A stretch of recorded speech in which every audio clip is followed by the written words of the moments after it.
Arctic air still has a firm hold across the eastern half of the U.S. as temperatures on the northern side of the Ohio River are all below zero this morning. In fact, Chicago is near their all-time coldest temperature ever recorded, as the current air temperature is sitting at 21 below. Meanwhile, in International Falls, Minnesota, currently 40 degrees below zero. And here across the Commonwealth, we are dealing with one of the coldest mornings of the winter yet. Here in Lexington, we sit at 2 degrees, and even just a light breeze is knocking the wind chills down below zero in a number of spots, kickstarting the morning. So still, that Arctic air has a firm grasp, but into the afternoon, it's going to start to ease just a little bit. These are temperatures come later today as we're tracking highs in the low to even mid-20s. Now, just back yesterday, we were stuck in the upper single digits to near 10 as we went through the afternoon, even with all of that sunshine.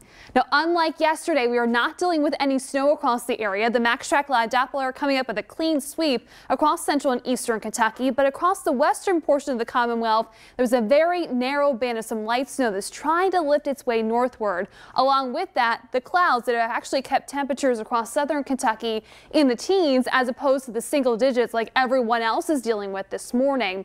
Snow is going to be fizzling out before it comes anywhere close to the bluegrass, but that is attached to a weak clipper system. The low still back across the northern plains, but eventually that warm front is going to be lifting northward as we go through the later stages of the night and also into the day tomorrow, which is going to be ushering in a warm up that we're certainly going to be looking forward to, especially over the weekend.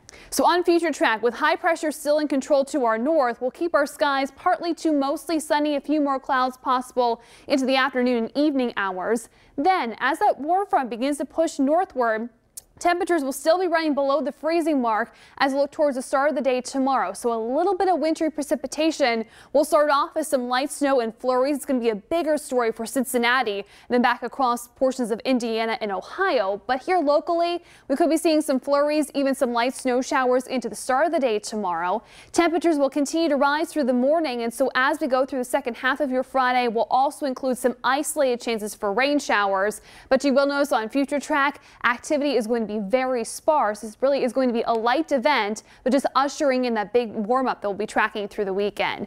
In terms of snowfall accumulation, by the start of the day tomorrow, most of us are just going to be measuring in tenths of an inch, less than a half inch possible. It's as you begin to get closer to Cincinnati across northern Kentucky, and some of those snowfall totals could be closer to an inch. Now, in terms of that warm up, again today only in the lower 20s. By tomorrow, we finally climb above the freezing mark, and then over the weekend, it's going to be the 50s before we skyrocket into the low 60s come Monday, as we're certainly going to be seeing a bit of winter weather whiplash looking at